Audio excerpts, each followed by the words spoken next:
Okay, so we're here at the workbench, the newly completed workbench. And first and foremost, please excuse my hands.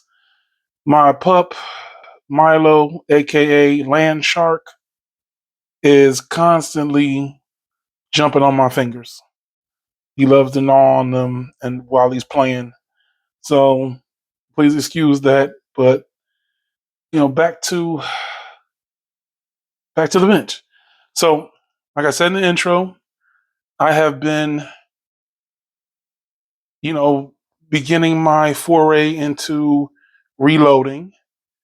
And with that being said, um, here we are. I have quite a few cases here, and these are some that I've already deprimed. But I'm gonna just show you what I do. And this is not, like I said, this is not a instructional video, a how-to video. This is more of a novice's experience in reloading. So this will be my third time, well, actually second time reloading. The first time, um, I reloaded a lot of the 45-100s that I reloaded did not chamber in my rolling block because I didn't measure headspace or overall length and things of that nature. So, like I said, this is just how I interpret how it's supposed to be. And I guess everybody is different, but here we go. So the first thing that I'm going to do is I have cases here that have been um, tumbled and cleaned, but they have not been deprimed.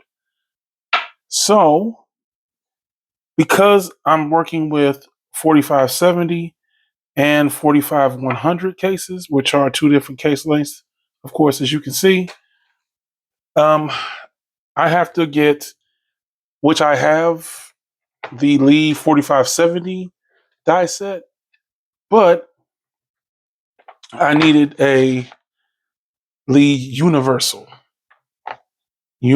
die, and decapping and full length sizing. So here it is. So I'm gonna, and I've seen plenty of videos where if you're like me, you watch them on YouTube, but I've seen plenty of videos showing how to set up the die. And I follow the same rules almost to a T. What I'll do is I'll raise the RAM and I screw in the die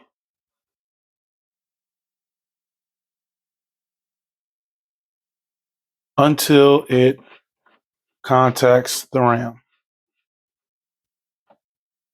So it hit the RAM, take it down, take the RAM down, and tighten it up 2 turns. And I already had it set up because I was fidgeting with it just to kind of make sure that I knew. Like I said, this is my second time reloading, so this is from the first time. So I have my sizing die wax here.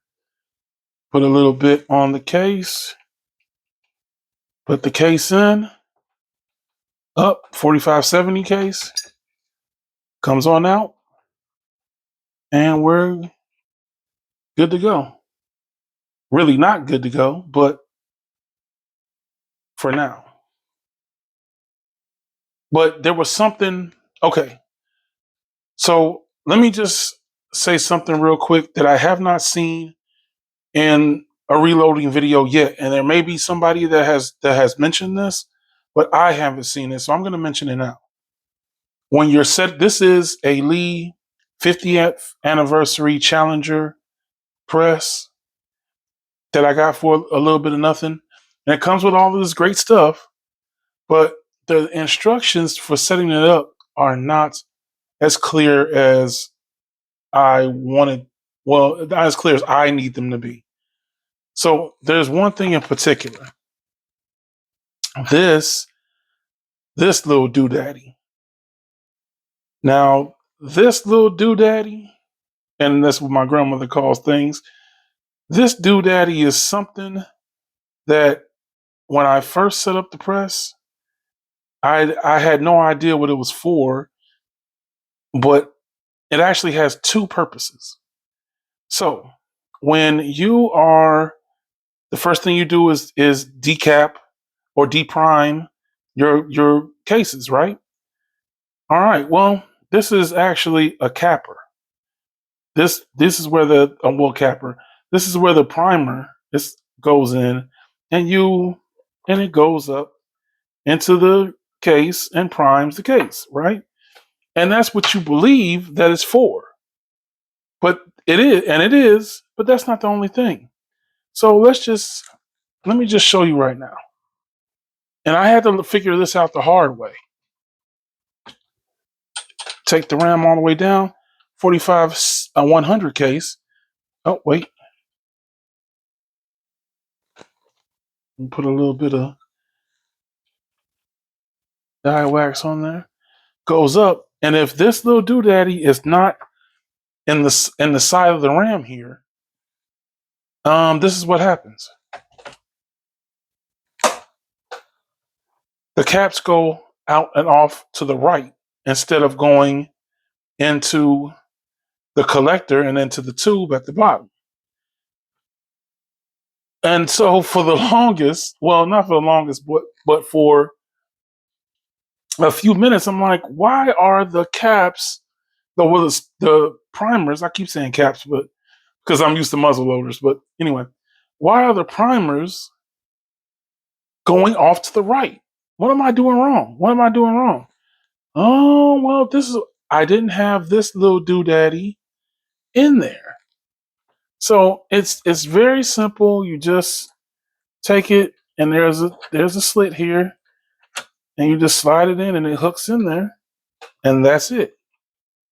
Goes up, goes down, and there you go. And when you do that, let's take a 4570 case,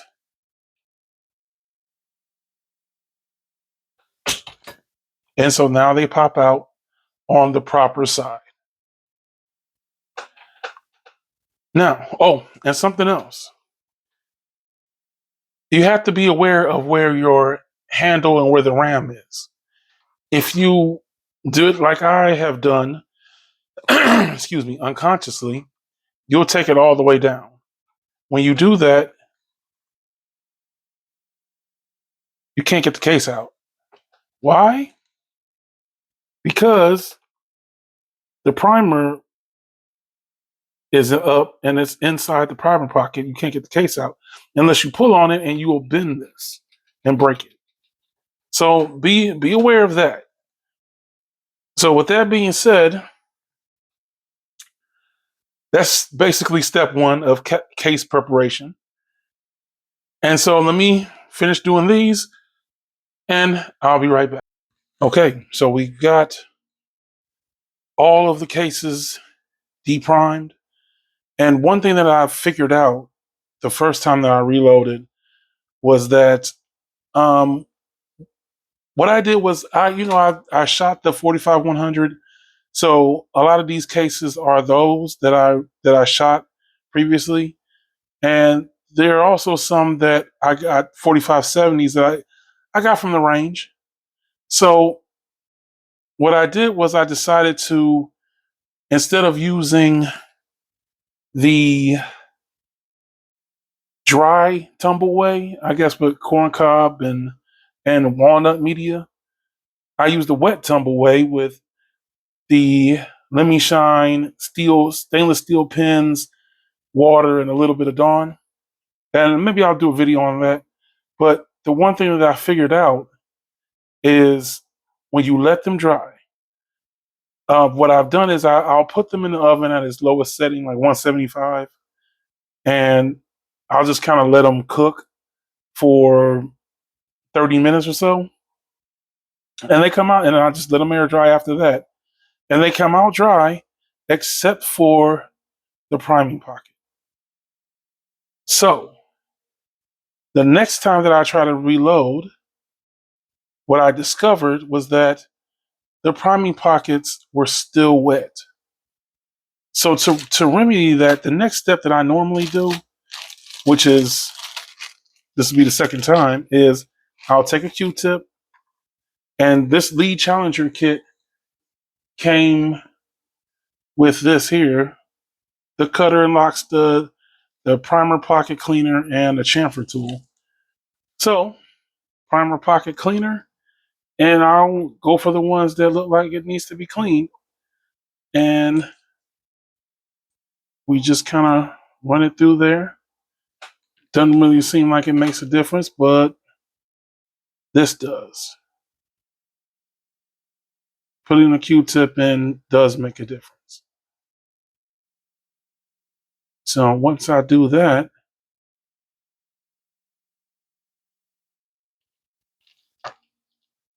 turn it around and it's ready for the next step.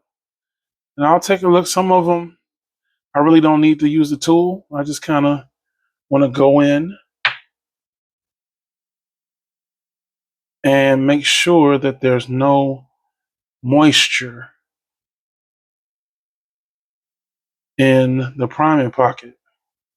Okay, so we've got all of the cases deprimed, the primer pockets cleaned out, and now we're ready for the next step, which is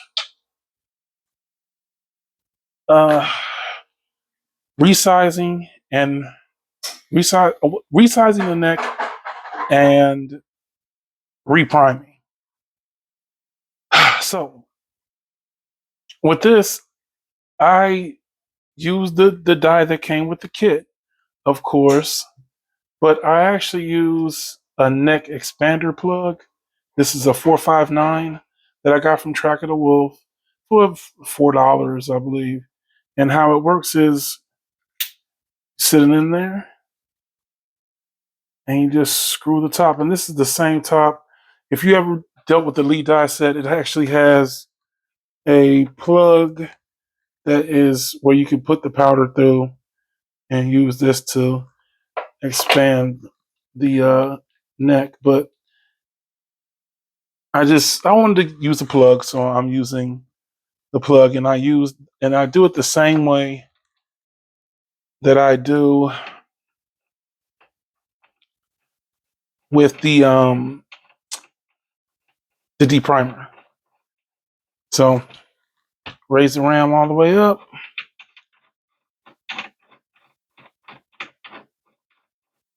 Screw it down. Contact. Ram back down.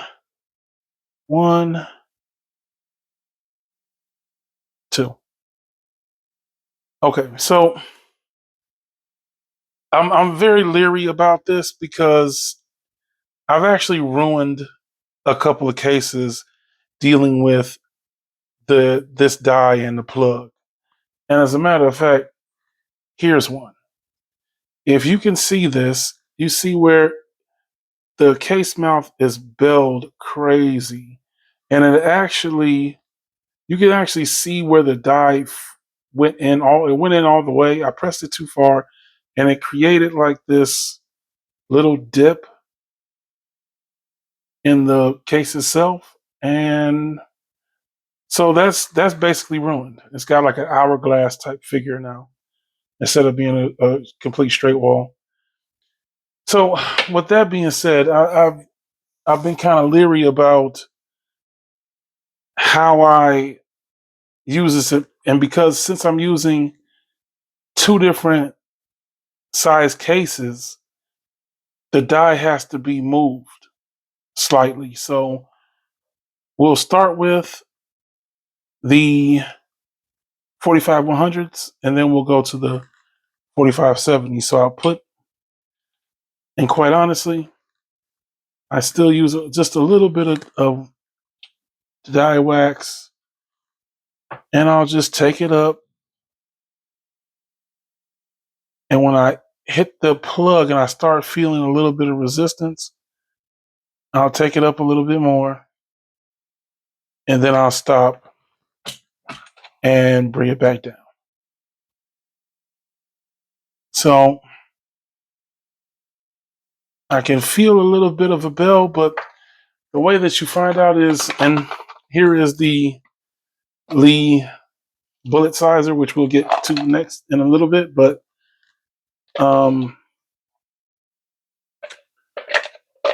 I'll take a bullet, and this is a 459 500 grain 3R bullet that I'm be using in various connotations, but right now just using it for this, just to test and see where it lands. And that's crazy. That's crazy. Oh my God. It went too far.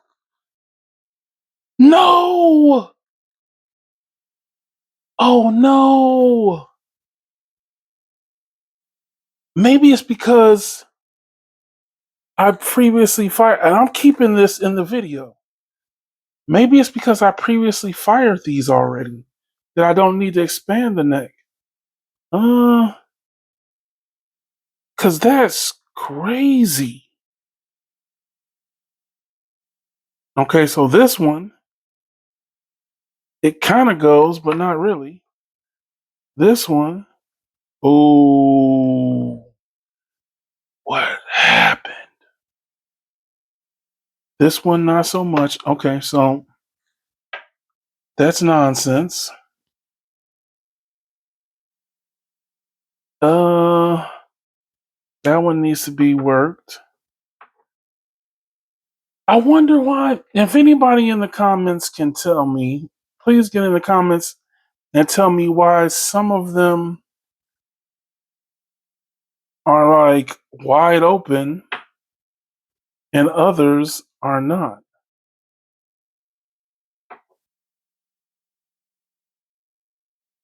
Like, I'm assuming that because these were already sized and fired, that they are what they are now until I redo the cases. But yeah, those. Meanwhile, all of these. Oh, yeah.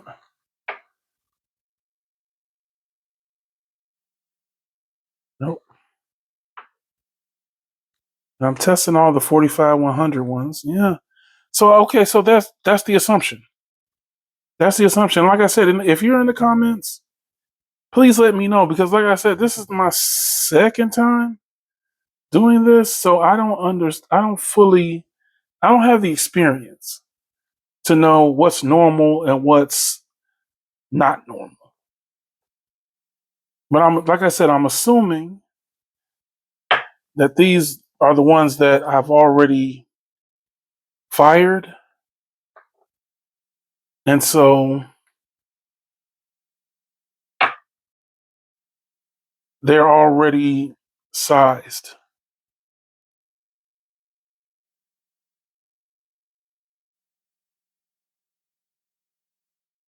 And also, let me just say this. I also use two different types of bullet. And I'm going to show you the other type. Let me just get all the, yeah. Let me just kind of separate these a little bit. So I use that 500 grain bullet in the 4570 as well as the 45 100. But I also use, and let me just pull it out, which I should have had it ready already, but we live and we learn.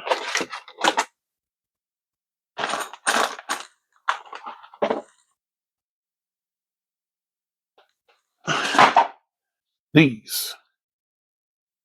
And these are supposed to be 458 485 grain cast bullets. And I bought these. I did not cast these myself. I actually bought these. But when you measure out the base comes out to 462. So these bullets, when I bring them out of here, they have to be sized down because okay, so you saw how that 459 it just slid in to here. Look at this, not even close, not even close. Meanwhile, and okay, so this bullet has been sized already, so it slides in. So let me grab one that hasn't been. I'll be right back. Okay, so this is one of these. You see, this one has a bullet lube. It's already been sized. This one has not. Okay, and see, 459. It goes in the same way that the one that's been sized has, but this one is not. It says it's a 458, but it will not go. So, with that being said, this is the second bullet that I use. This one most definitely has to be sized, and I usually, and I haven't. I'm not gonna say usually, but I haven't used lube in the grooves like I do with this one. I actually use a grease cookie with these, or I have the first time I shot these. So wow. Yeah. So it looks like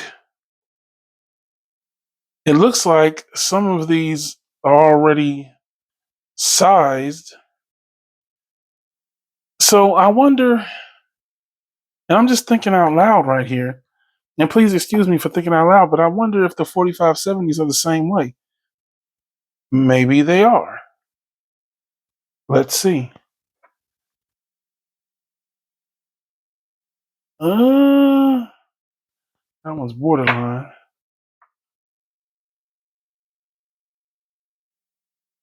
This one, nope.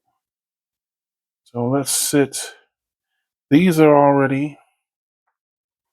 Let's sit that there. Oh. And I'm using the pre-sized bullet because, like I just showed you, none of them are going to fit this. This has to be sized. Let me sit this back over here. And nope. I mean, that's crazy to me. So maybe these need to be sized back down and then resized. But I've heard of work hardening a case, and I don't want to. Yeah, like none of these.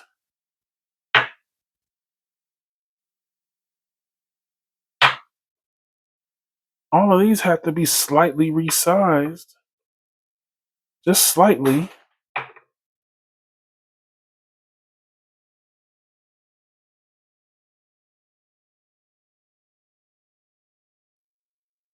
Those, what, 7?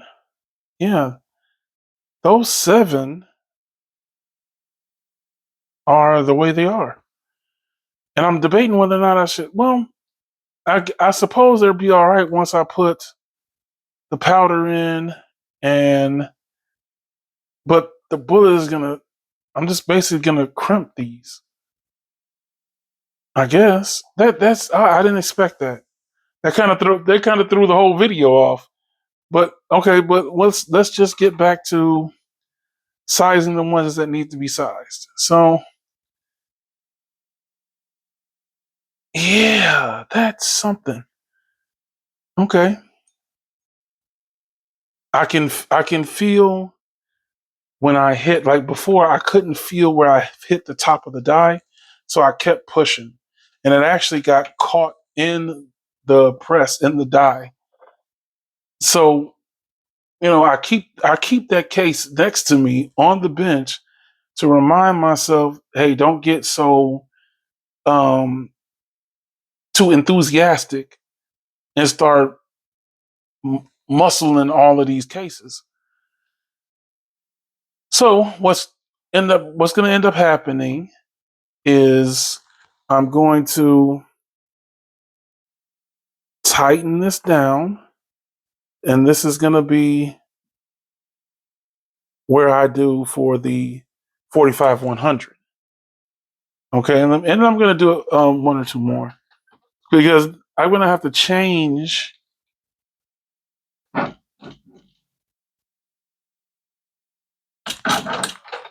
I think that's it.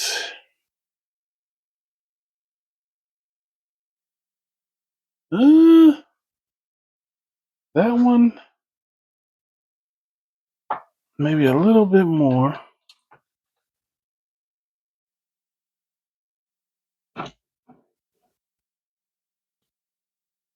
There it is. I felt it. It's a lot of fuel that goes into it that I'm realizing. It's a lot of fuel. That's it. You can kind of feel it thunk when it hits the top of that die, which I didn't feel the first few times. So I'm going to do the rest of these 100s, and then we're going to move on to the 70s, and I'm going to have to make a couple adjustments. And I just want to show you how I do that because I'm going to figure it out. But I'll be back. Okay, so I've finished the 45-100s, and I'm going to move on to the 45-70s. And I believe I'm just going to, I might just leave it. Let's just see where it goes. Put a little bit of lube on my, bullet wax on my fingers. And,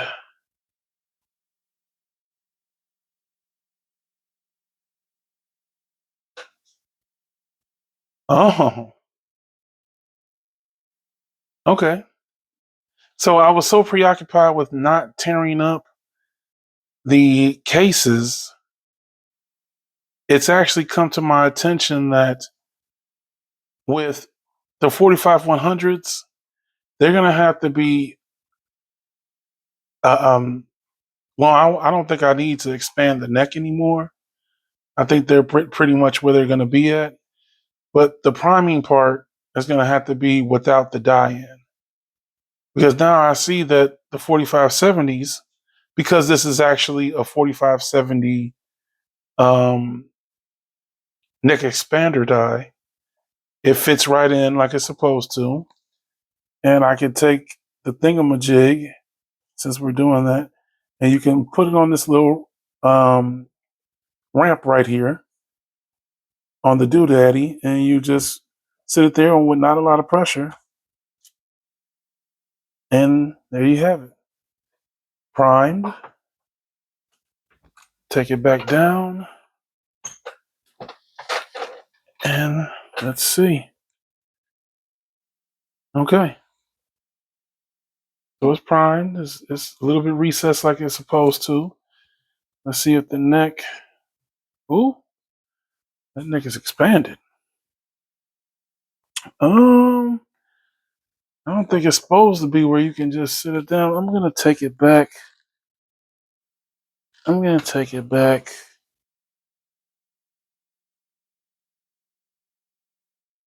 1.5.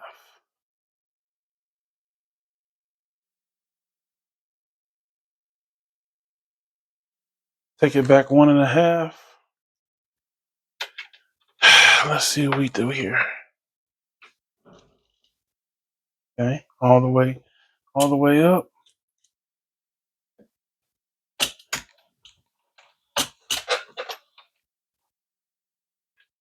Okay, primed.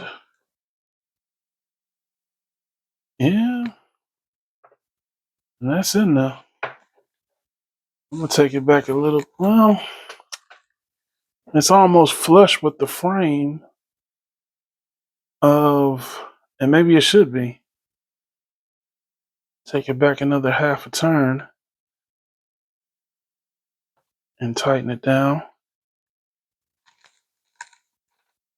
And let's just take another one. Double check and make sure that it actually needs work. And it does. All right. Take it up. I can hear it. The thingamajig on the doodaddy ramp. All right. Take it back down. Prime. Pull it out. Primer's in there good. And yeah, that's better. That's better. Matter of fact, take it back one more half a turn.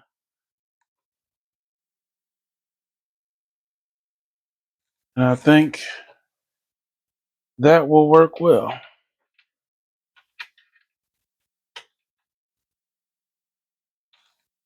All the way up. Nah, that may have been too much. Oh, maybe not.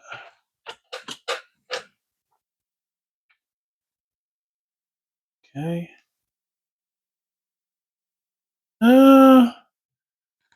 It's still doing the do. Okay. You know, I can certainly understand if a person were to say, "Man, I don't want to go through the hassle of reloading my own ammunition." I can understand that because it's most definitely a hassle. But it's not something that isn't manageable. You know, I'm not going to say wasted, but I have spent money on stuff that turns out, I didn't need, but it's worth the experience. It's worth the experience. And as I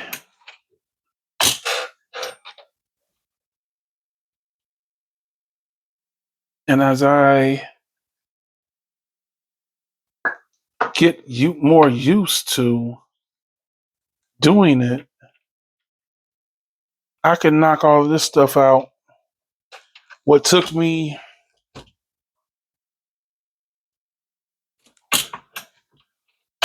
which actually took me an entire day, just to be honest.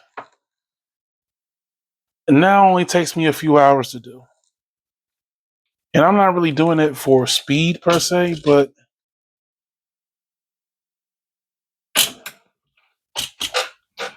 it starts to become repetitive. You don't really think about it, and you get into a rhythm,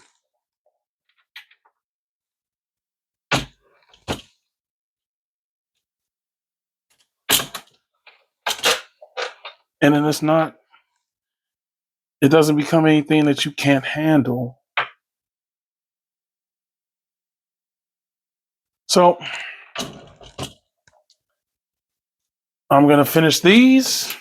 So what I'm gonna end up doing is taking the die out. I'm gonna end up taking the die out and priming on the bench because I don't have a hand primer. I'm gonna end up priming the 45-100 cases, and then we'll move on to the next stage. So, see you in a second. Okay, so we've got all of these sized and primed, and now we're gonna move on to the bullets. And like I said, this this is kind of a step that's really not necessary for these. These bullets are already 459s. I really just do it to lube, to actually lube. Well, I actually do it for those bullets just to lube the bullets. So, oh wait, I did something wrong. Did I have the? Oh, there it is. Okay, well, gotta have that. All right.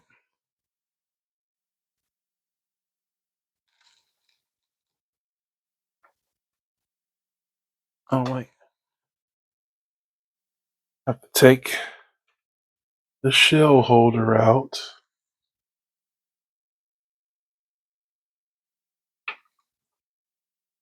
and put the little rampart in there. And it's kind of messy, but uh, now these are the 458s, and you'll hear it.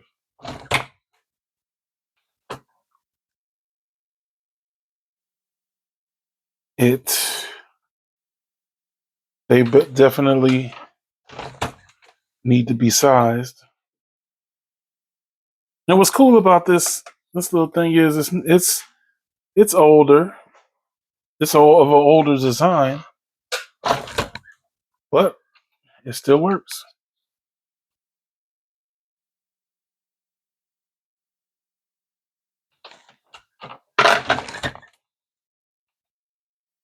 And I just run them through. This is maybe the simplest step of the process.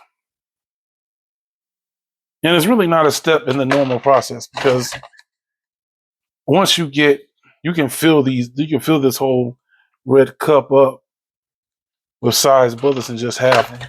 I just didn't do it because I was deciding whether or not um, I would use them because I don't know what mold they came out of. I like them; they're not as heavy as these, but you know they're good shooting rounds. So I'm gonna do 2 lines,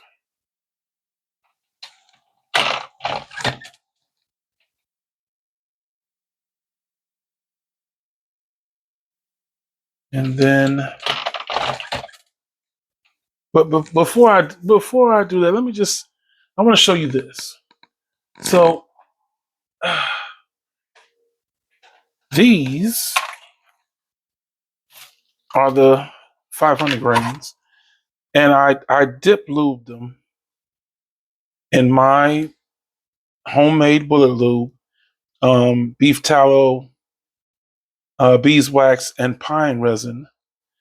And with that being said, I just want you to see how this comes out. So like I said, I just dipped them. I just dipped them in. Here's the actual tin that I put my lube in. I heat it up on the coffee maker bottom base, and just dip them in and just sit them in something, and I just let them dry. So I'm not actually sizing these because they're the correct size, so you don't hear them, kind of thump through the sizer like the other bullets did. But what you do find is that I'm going to do a few of these because you have to push them through the little tube so they can get out to the cup. So a few of them have to go through so you can get a few out.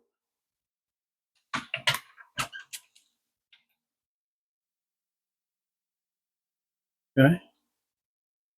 So now you can kind of like scrape the lube and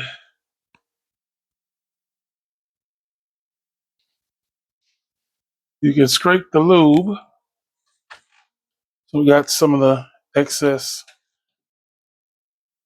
lube off.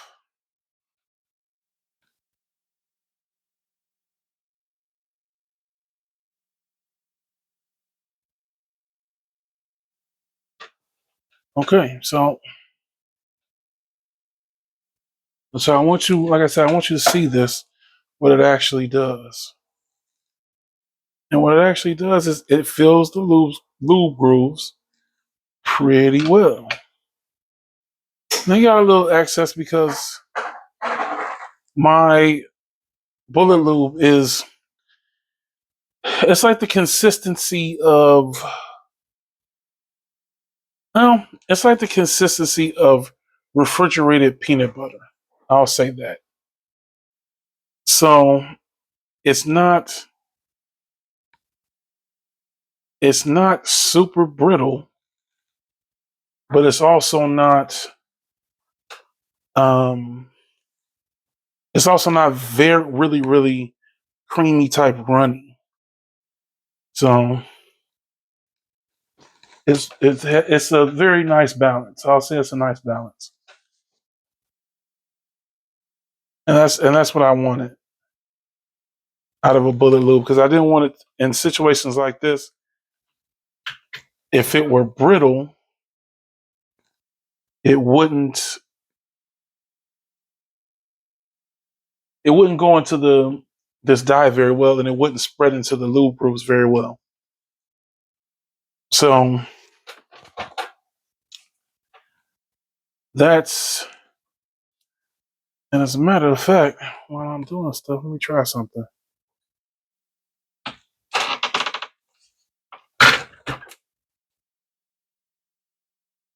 Okay, so that was a 458,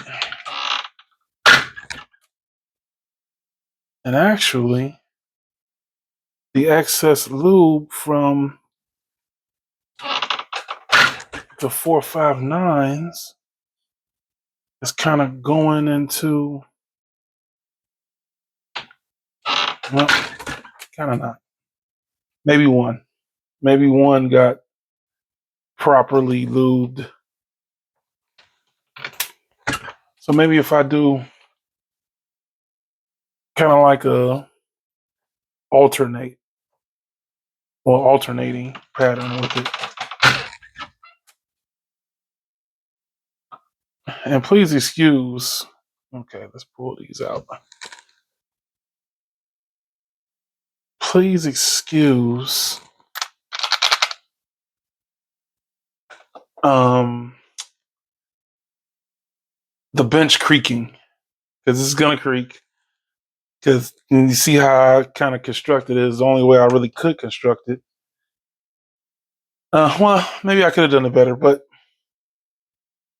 for now, it is the way that it is. And pour those in there and continue kind of lubing these things up.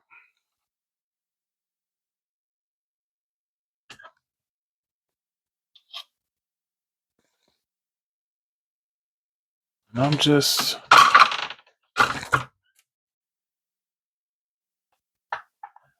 I think I'm just gonna keep rocking and rolling with this. So let me continue on with this and I'll see you in a little bit. Okay, so now we've gotten all the bullets that we're gonna have sized. And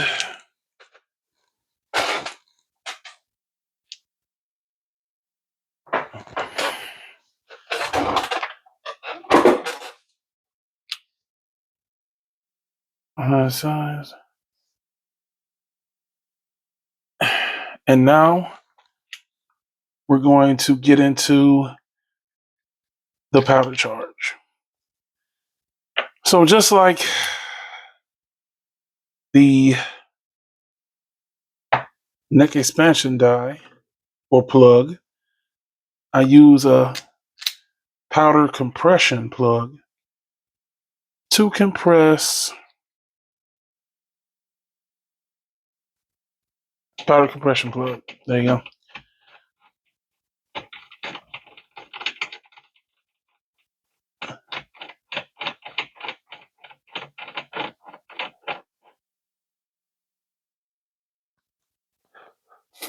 So I already have this set up, and it's in the press. So I decided, and I did this the first time. Maybe it was a little bit too much at the time, but I decided to use 4 different types of powder: 777, 3FG. Set that back there. Uh, Pyrodex Select. There you go.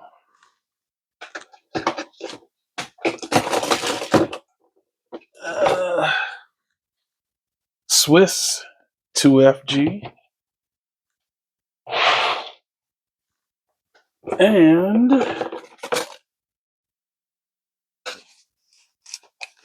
Schutzen 3F. So, because of the 3 different types of powders, what I figured out is that the 3 all have different kind of compression characteristics. Like the 2 black powders, they tend to enjoy the level of compression. The synthetics, not so much. So, what I have to do is I weigh them out and I compress gradually. So let's get this set up. You're probably not going to be able to see the screen, but trust me, I'm weighing them out. So let me just show you what I mean. Let's go with the Swiss. And the people that watch this and know, you're like, oh yeah, I know. But for the people that are just kind of figuring this stuff out, so I came to the formula based on nothing scientific, but I landed on 90 grains of Swiss 2F for my 45 100 ammunition. And quite honestly, the way I figured it out was by accident. I kind of knew because of how long the bullet is in relationship to the case that it's probably not going to be able to take 100 grains. So I started with 80. And when I compressed the 80, it went down even further. So I was like, let's do 85. And I compressed that and it went down even further. And I said, well, maybe I can go as far as 90. And so I tried it once. I actually made a couple test ones here. So it looks like 90 is the number. And actually, I'm looking for my tool. Now, this here is a wood dowel. And these 2 lines are the cantilever. I hope I'm saying that right. But the top driving band location on the bullet so that I could kind of measure, because when I first did this, I didn't measure anything. And I'm still really not measuring anything per se. But what I am doing is kind of getting a rhythm or a feel so that I'll have a little bit more confidence in figuring things out. So let's take a case, and Mr. Keith, I know, drop tube. I know. I'm working on that. But in the meantime, this is what I do.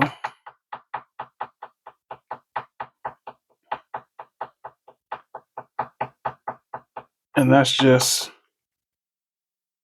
tap the case. And as you can see, it really doesn't. You know what? I'm going to try 100 grains. I'm going to try 100.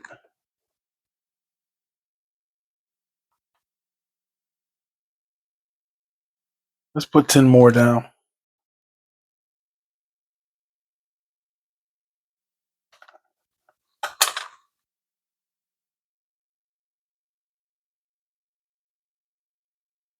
Okay. 5, 6, 7, 8, 9.3, 9.10. There you go. Actually, 10.4 grains. But we'll just call it 10. All right. And barely got in there. Okay. So this one's going to be loaded with one of the 500 grain bullets. But before I do, let's take it over here to the press.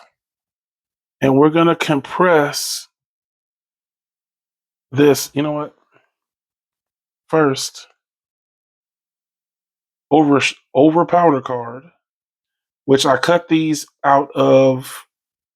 My hands are still sticky from the bullet lube, but I cut these out of poster board.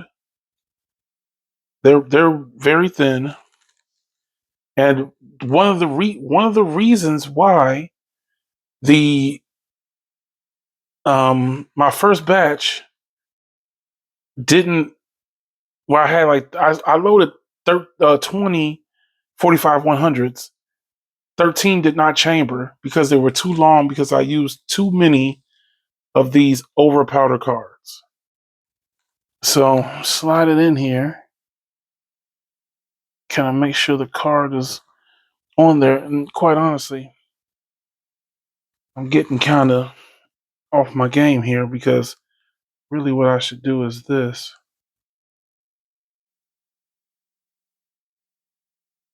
Take the wood dowel,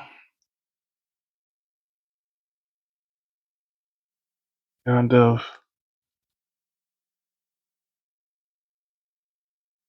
press the over powder card in a little so to stay in.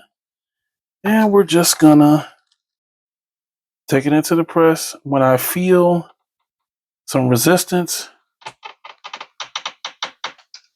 and here's where, how I have it set up on this edge, it kind of flexes. It's not as rigid as I want it to be. So what I have to do is I have to use my hand to brace it. And I just give it a little bit.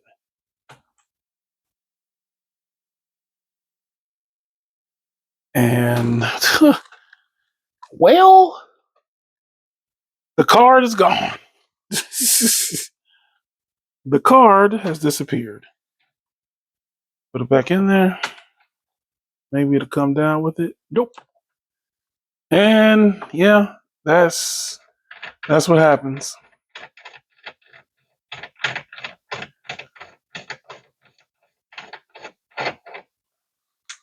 Yeah, the card. There's the card. So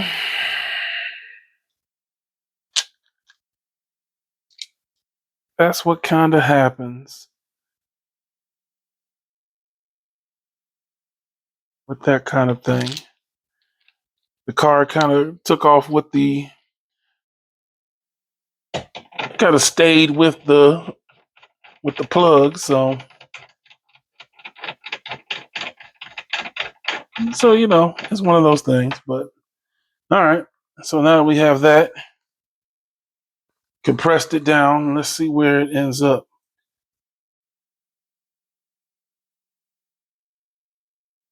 And 100 may be too much for this bullet because it only measures up to this as far as it'll go.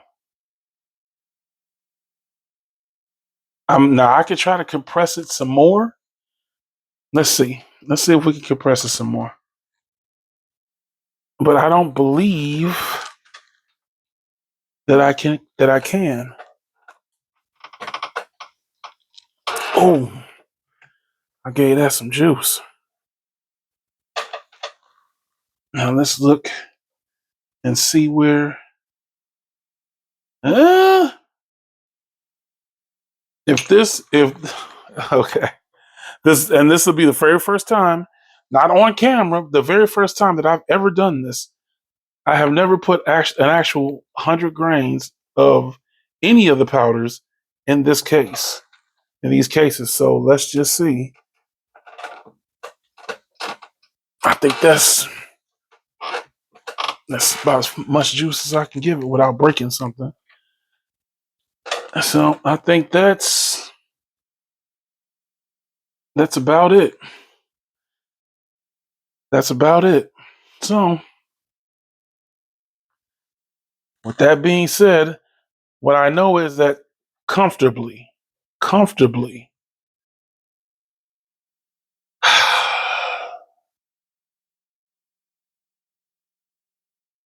put that there.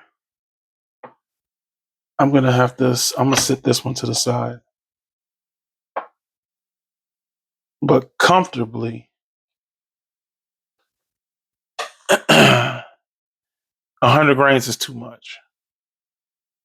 So basically, and this is, like I said, I do things in, well, maybe I didn't say, but I learned by trial and error.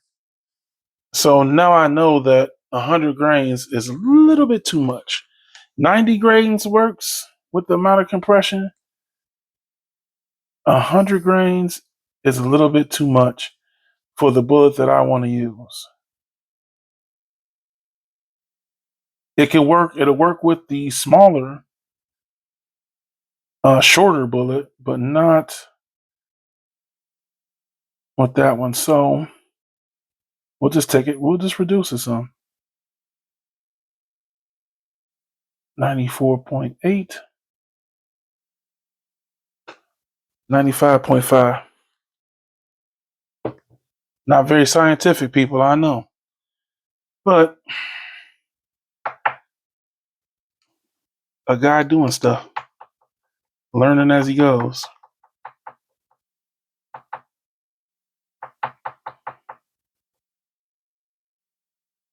The layman's guide to loading ammunition. Let's just call it that. So 95. Not gonna put the powder card in this time so it doesn't stay. Feel it and hear it. Some resistance, hear it, and give it a little something. Take it down and take a look. I'm gonna put a card in.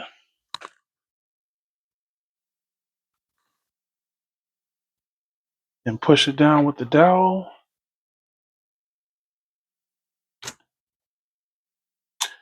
That's what I was afraid of. That it would go down crook. It. Let's just. Oh, that flipped. All right, you. Cooperate while I'm on camera. Oh, no, no, no. And in actuality, it's not compressed enough for me. I like it to be compressed like one of those pellets. Okay, so let's just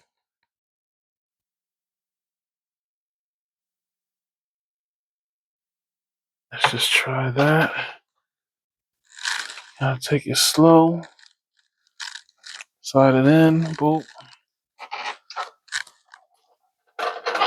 A little bit of compression. Slide it out. Oh. Well, folks, I'm leaving this in here. I'm not cutting it out. That over powder card is not cooperating.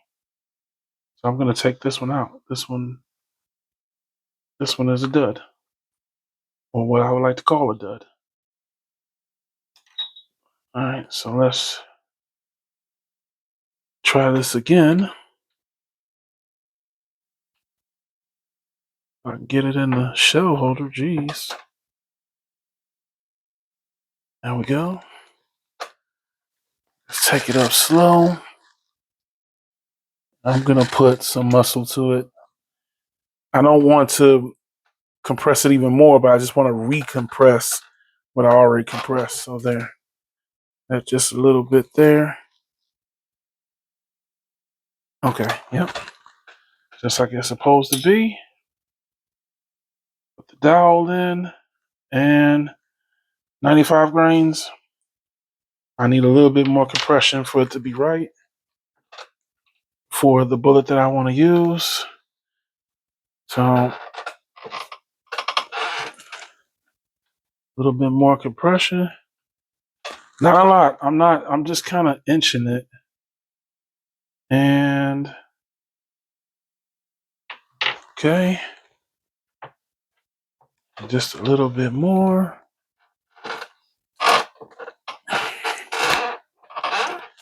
I think that's about, yeah, that's it. That's where I want it to be. So 95 grains does work. And with these, like, you see that? It's slid in. That's one of the necks that just kind of slid in. And it's right where it needs to be. So I really can skip the bullet seating for this one. Because this all I need to do is to put a crimp on it. With this one, I need to seat it a little. Well, actually,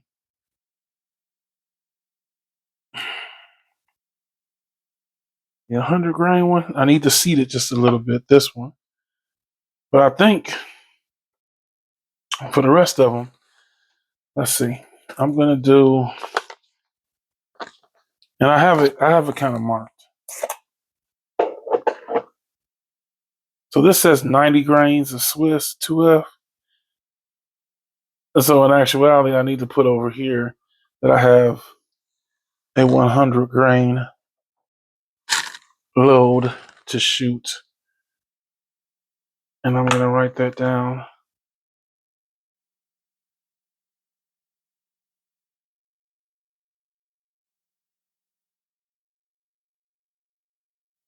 Okay. So I actually have a 100. I have a 95. So I actually bought more of cases like these so I can separate them out with the different bullet types. But that's what I'm doing. I'm kind of experimenting with, and that's why I'm using the different powders, because I'm experimenting with what works for me that I would like to shoot. Now I actually have another bullet mold coming, a Lyman Postel, and that's a 535 grain bullet. And so I'm gonna test them with the different powders and combinations and see which one I like to shoot. So now that we've done a couple with the black powder, let me set it up to where, well, let's just do. So what I figured out was, of course, with 777, everybody knows that you have to reduce your maximum powder charge. So if 100 of Swiss I would need to reduce it by 15%. So actually, what I calculated it for was for 90 grains of Swiss. So with that being said, my number was 80, and that's where I go. So I'm gonna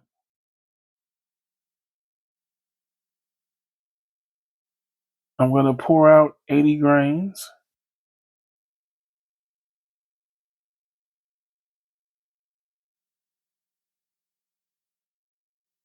75. Oh, oh, 81. That's too much. 81.5. So that's too much.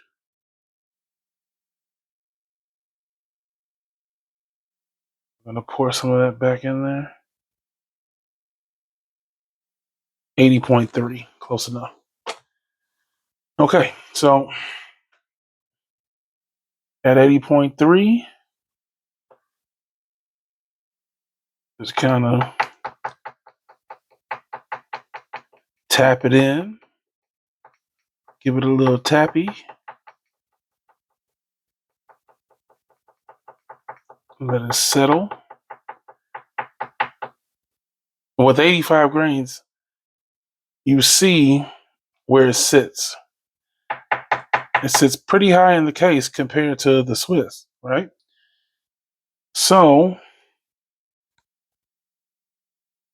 it's definitely going to need some compression. But the substitutes I found do not like a lot of compression. So I give it a little bit. I bring it down. The one thing I will say is with the 3F, the smaller, the finer grains, the over powder card sits well. It sits better than with the larger grain Swiss. Just something that I noticed. Yep. So let's get a 500 grain bullet. Oh, why am I doing that? See, I get distracted, and that's where we go. Dowel, and that ends up right where the 485 grain bullet needs to go. So I'm gonna try to compress it so I can put a 500 grain bullet on top of it, and I think I can. Yeah, gave me a little bit more, and let's see, uh, just under. So I believe that'll work.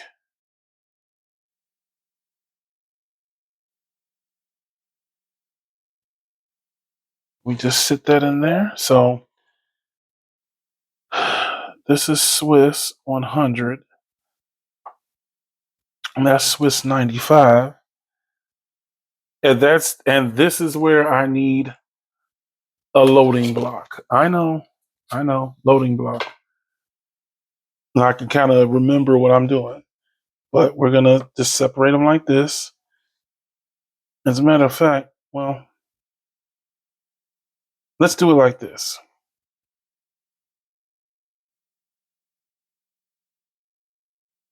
Well, no, this is the Swiss side.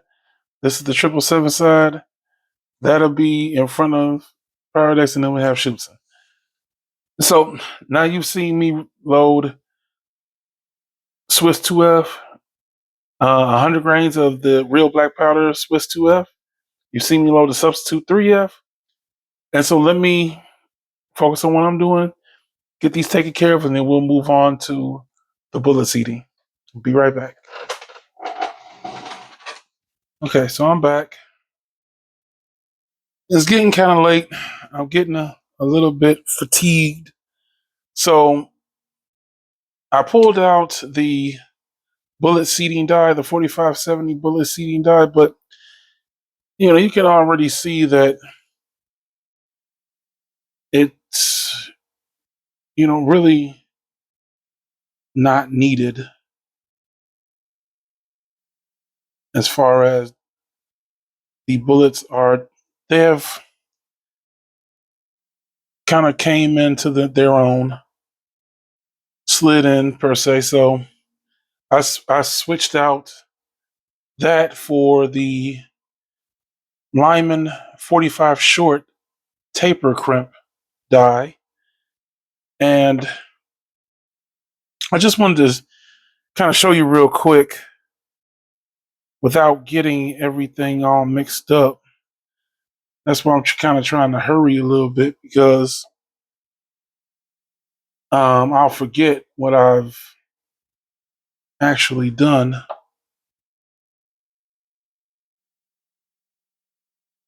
So, well, before I do that,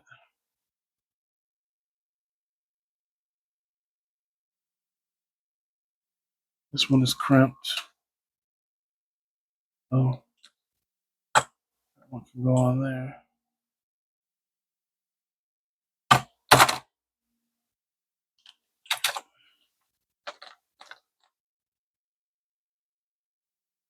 Um, this one is crimped. This one is Swiss. Call it 90.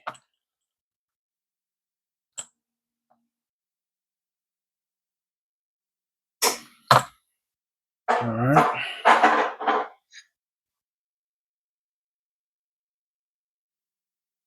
This one I don't believe is crimped, so we'll just put it in and see.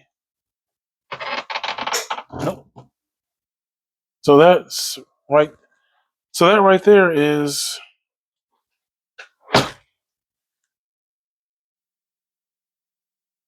taper crimp. And as you can see, it just puts a smooth little, it's not a roll crimp, but it just puts a smooth little taper on the case mouth. So this was Schutzen 90 grains. And let's see if this one is tapered. Nope.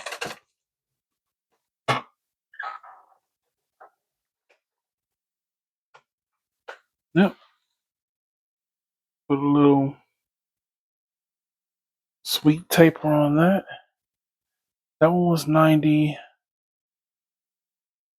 This one, 95, 95. This one was the 777, and it was 90. 777. Let's double check and make sure that one's. Nope, that one wasn't crimped either, but we took care of that. And yeah, tapers it up pretty nicely. 90 777. So I'm gonna probably no, I'm gonna save this for tomorrow.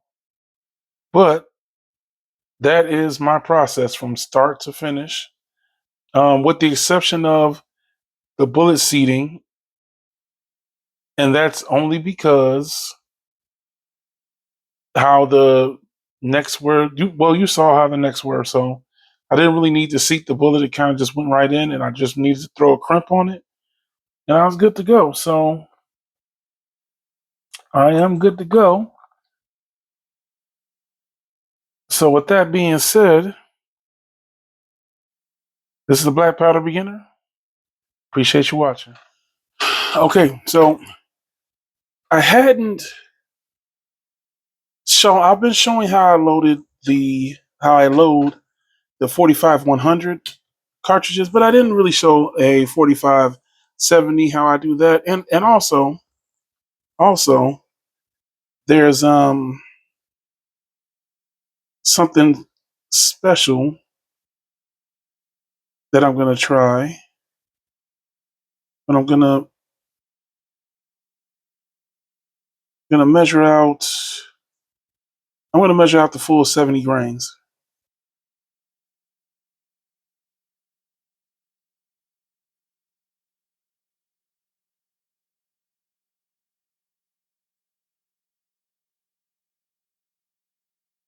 Sixty-eight, 69,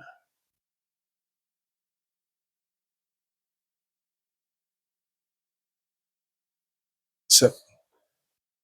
All right. So I've got the 70 grains measured out. 70 grains of 2F Swiss. I'm just gonna tap that in, and I'm choosing 3F Swiss because of the level of compression that it gives. So, oh wait, I've been moving around a little bit, and I took the powder compression die out so I can use a taper crimp die, but let's just do this from start to finish. Okay. So,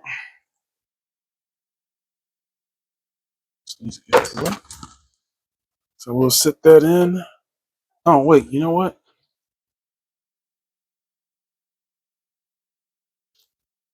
Over powder card inside the shell holder.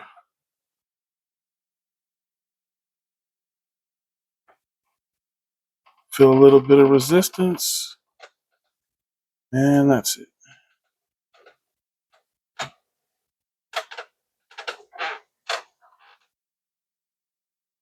And that did not come out right at all. Well, yeah, card didn't seat right because I know exactly why. So this is poster board that I'm using for my over powder cards, but unfortunately, it's a layered type of poster board, which is a good thing and it's a gift and a curse. It's very sturdy, but when you're cutting it, you have to cut it square. It has to be level, or it will not cut properly, and the layers will start to pull apart. So, with that being said, let's try it again with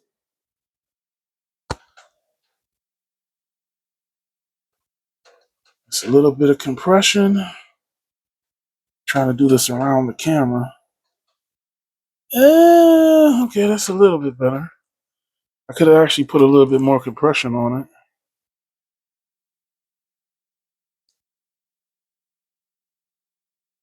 Okay, so tested it out, and why is this got so much lube on it? I don't know. Anyway, so I'm going to be using the 458 smaller bullet, but my mentor, Mr. Keith, here we go. We're gonna give the grease cookie thing a try, which I've already tried it before, but on camera for the first time. And this is my bullet loop, the bullet loop that I made, and that did not go right.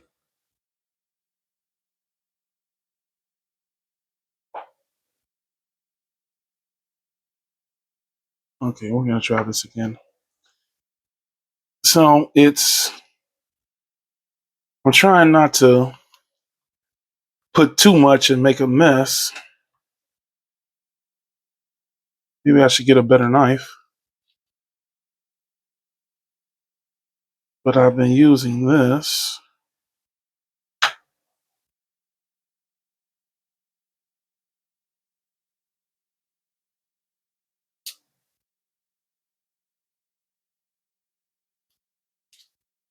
Do that. And then the over lube card.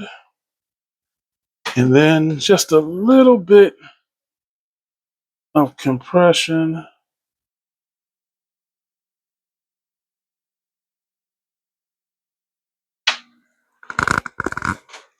And I'll clean off the edges of the case.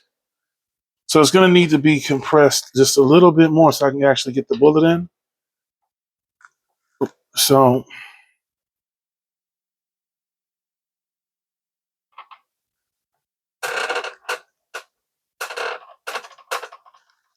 there, just a little bit.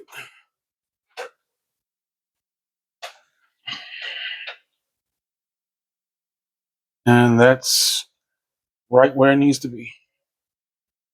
We will grab a 458 and there we go.